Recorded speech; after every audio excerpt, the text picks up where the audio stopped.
Assalamu alaikum students. Today we are going to discuss about the topic that is types of cracking. तो students, जैसा कि मैंने previous lecture में जो है cracking को define भी किया था, उसको statement मतलब उसकी statement को explain किया था और उस topic को explain किया था with proper example. तो आज के lecture में students हम जो है ना types of cracking को discuss करेंगे, जो कि मैंने previous lecture में आपको ये बताया था कि हम जो cracking है उसकी 3 basic types हैं. तो हम इनको कैसे differentiate करते हैं. जो 3 बेसिक टाइप्स हैं ये आपको पहले पता होना चाहिए कि इसकी 3 टाइप्स हैं. फर्स्ट जो टाइप है हम इसको क्या कहते हैं, थर्मल क्रैकिंग कहते हैं. जो हमारे पास इसकी सेकंड टाइप है इसको हम कहते हैं catalytic cracking and third one जो है इसको हम कहते हैं स्टीम क्रैकिंग. ठीक है, फर्स्ट ऑफ ऑल तो आपको ये पता होना चाहिए कि क्रैकिंग की 3 मेन टाइप्स हैं और ये आपको अच्छे तरीके से मैंने एक्सप्लेन किया हुआ है टॉपिक में. क्रैकिंग का मतलब होता है ब्रेकिंग डाउन. ठीक हो गया, breaking down of higher hydrocarbons into lower hydrocarbons. ठीक है, इस प्रोसेस को हम क्रैकिंग कहते थे.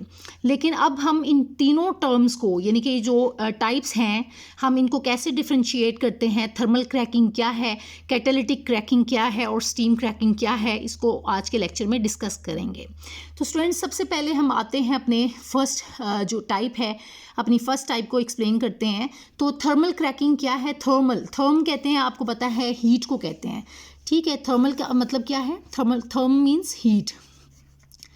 ठीक है, जिसमें आप क्या करते हैं कि जो आपके हायर हाइड्रोकार्बन्स हैं, क्रैकिंग का तो मतलब आपको बता दिया हुआ है कि क्रैकिंग का मतलब होता है कि हायर हाइड्रोकार्बन्स को ब्रेक डाउन करना इनटू लोअर हाइड्रोकार्बन्स, उसमें कन्वर्ट करने को हम कहते हैं क्रैकिंग. ठीक है, लेकिन अब आपने ये नोट करना है कि अगर वो आप क्रैकिंग कर रहे हैं in the presence of heat, यानी कि बहुत ज़्यादा हाई टेम्परेचर और हाई प्रेशर देकर, तो ऐसी क्रैकिंग को हम कहेंगे थर्मल क्रैकिंग कहेंगे. अब इसको हम डिफाइन कर लेते हैं स्टूडेंट्स. तो मैंने यहाँ पर मेंशन किया हुआ है इसकी स्टेटमेंट को कि breaking down of large molecules या लार्ज जो हाइड्रोकार्बन्स हैं by heating at high temperature and pressure.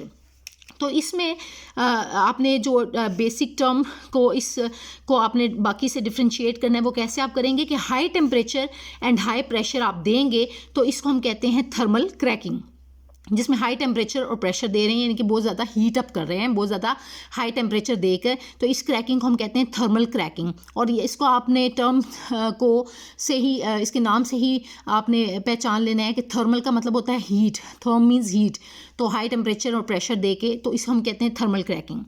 और इसकी एप्लीकेशन या इसकी यूटिलिटी कहाँ पर है, तो हम कहते हैं स्टूडेंट्स इट इज़ यूटिलाइज्ड या इसकी एप्लीकेशन जो है वो कहाँ पर है कि for the production of unsaturated hydrocarbons such as ethene and propene. तो ये आप जो भी आपके जो है अनसेचुरेटेड हाइड्रोकार्बन्स अगर आपने ऑब्टेन करने हैं, जैसे इथीन हो गई, प्रोपीन हो गई, तो उसको ऑब्टेन करने के लिए जो है स्टूडेंट्स हम क्या करते हैं, थर्मल क्रैकिंग जो है का फिनोमेना अप्लाई करते हैं. अब हम आते हैं स्टूडेंट्स अपनी सेकंड जो टाइप है दैट इज़ कैटालिटिक क्रैकिंग, इसकी तरफ आते हैं.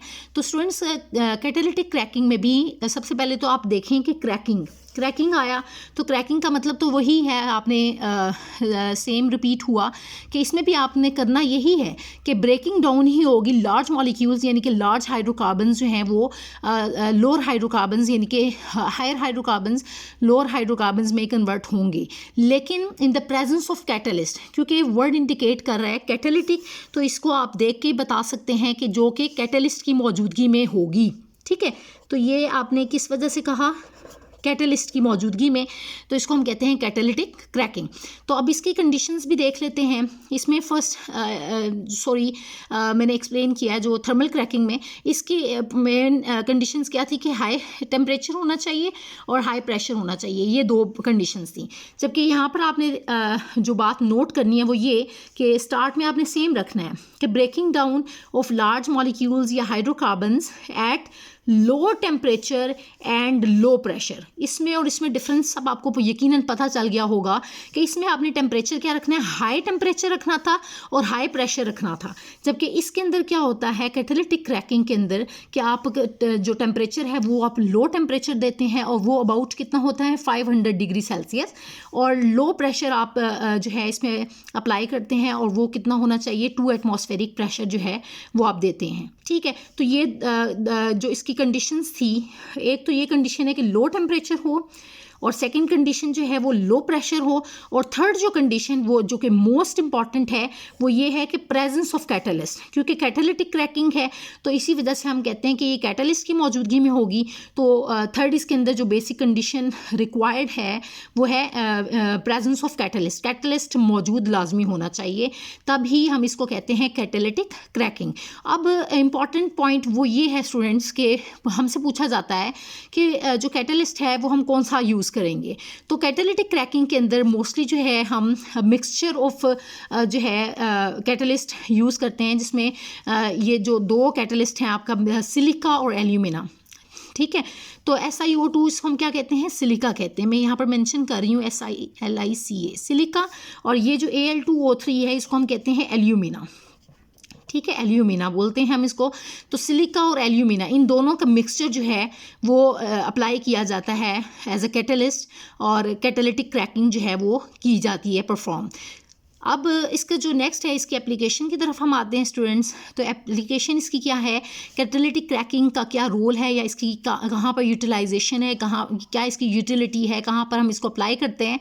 तो it is applied for obtaining better quality gasoline. आपने अगर बेटर क्वालिटी की गैसोलीन लेनी हो, ऑब्टेन करनी हो, तो उसके लिए हम जो है कैटालिटिक क्रैकिंग जो है उसका फिनोमेना जो है वो हम करते हैं, इस प्रोसेस को हम परफॉर्म करते हैं, और इसके थ्रू जो है हम बेटर क्वालिटी गुड क्वालिटी जो है उस तरह गुड क्वालिटी की गैसोलीन हम ऑब्टेन कर सकते हैं। और अब हम आते हैं अपनी जो है थर्ड टाइप की तरफ। जो थर्ड टाइप है क्रैकिंग की वो स्टीम क्रैकिंग है। तो स्टूडेंट्स आप देख सकते हैं कि इसमें वर्ड क्या है, स्टीम। स्टीम का मतलब आपको पता है किसे कहते हैं, हम भाप को कहते हैं, ठीक है, जो कि आप को पता है किस स्टेट में होगी, वेपर फेज में। किसमें, वेपर फेज में होगी, ठीक है। तो इसमें क्या होगा कि हम कहते हैं कि इसको हम डिफाइन करते हैं, तो इसमें भी आपने देखना वही है, क्रैकिंग है, वर्ड क्या है, क्रैकिंग की टाइप है ना। तो क्रैकिंग में क्या होगा, इसमें भी ब्रेकिंग डाउन होगी हायर हाइड्रोकार्बन्स की इनटू लोअर हाइड्रोकार्बन्स, लेकिन in the presence of steam होगी, ठीक है, यानी कि वेपर फेज में होगी। तो हम इसे कहते हैं स्टीम क्रैकिंग। तो हम इसको डिफाइन कर लेते हैं स्टूडेंट्स। तो हम कहते हैं कि in steam cracking higher hydrocarbons in the vapor phase। आपने जो हायर हाइड्रोकार्बन्स लेने हैं वो किस फेज में लेने हैं, वेपर फेज में लेने हैं, ठीक है। And they are mixed with steam, और इसको आपने क्या कर देना है, मिक्स कर देना है किसके साथ, स्टीम के साथ। जब आप इसको स्टीम के साथ मिक्स करेंगे और फिर आपने क्या करना है, उसको हीट करना है for a short duration to about 900 degree Celsius and cooled rapidly. अब इसके लिए जो कंडीशंस हैं वो आपने याद रखनी है। फर्स्ट क्या कंडीशन है कि आपने जो अपने हायर हाइड्रोकार्बन्स ले रहे हैं वो वेपर फेज में लेने हैं, ठीक है। सेकंड आपने क्या करना है, उसको मिक्स करना है स्टीम के साथ, क्योंकि स्टीम क्रैकिंग है तो हम इसी वजह से यहाँ पर स्टीम जो है वो उसके साथ इसको मिक्स करेंगे। और थर्ड में आपने क्या करना है, उसको हीट करना है for a short duration to about 900 degree Celsius. 900 degree Celsius temperature आपने देना है। और फोर्थ में लास्ट में उसको फिर आपने कूल भी करना है, तेज़ी से फ़ौरन से रैपिडली आपने इसको कूल भी करना है। तो ये इन चार कंडीशन से जब आप इसको गुजारेंगे तो इस तरह की जो क्रैकिंग होगी उसको हम कहते हैं स्टीम क्रैकिंग। और अब हम स्टूडेंट्स इसकी एप्लीकेशन को डिस्कस कर लेते हैं कि इसको कहाँ पर हम अप्लाई करते हैं। तो it is suitable for obtaining lower unsaturated hydrocarbons. तो स्टूडेंट्स अगर आपने लोअर अनसैचुरेटेड हाइड्रोकार्बन्स जो है यानी कि इथीन, प्रोपीन, ब्यूटीन, ये अगर आपने ऑब्टेन करनी हो तो अनसैचुरेटेड हाइड्रोकार्बन्स, तो इनके थ्रू जो है हम स्टीम क्रैकिंग के थ्रू जो है इनको ऑब्टेन कर सकते हैं। तो ये स्टूडेंट्स हमने जो है आज के लेक्चर में टाइप्स ऑफ क्रैकिंग को डिस्कस किया है। होप्स हो के आपको ये जो तीनों जो टाइप्स हैं, जो तीनों टर्म्स जो इंडिकेट कर रही हैं, thermal, catalytic and steam, hopes हो के आपको ये जो तीनों टाइप्स हैं वो क्लियर हो गई होंगी। इसमें अगर आपको स्टिल कोई भी कन्फ्यूजन है आज के लेक्चर से रिलेटेड तो आप वो मुझसे कमेंट्स में पूछ सकते हैं। Thank you so much students. इसके अलावा जो है अगर आपने मेरा जो चैनल है इसको सब्सक्राइब नहीं किया हुआ तो स्टूडेंट्स आप इसको सब्सक्राइब कर लें, ताकि जो भी न्यू अपकमिंग वीडियोज़ हैं वो आपको टाइमली जो है वो आपको मिल जाएं। Thank you so much students.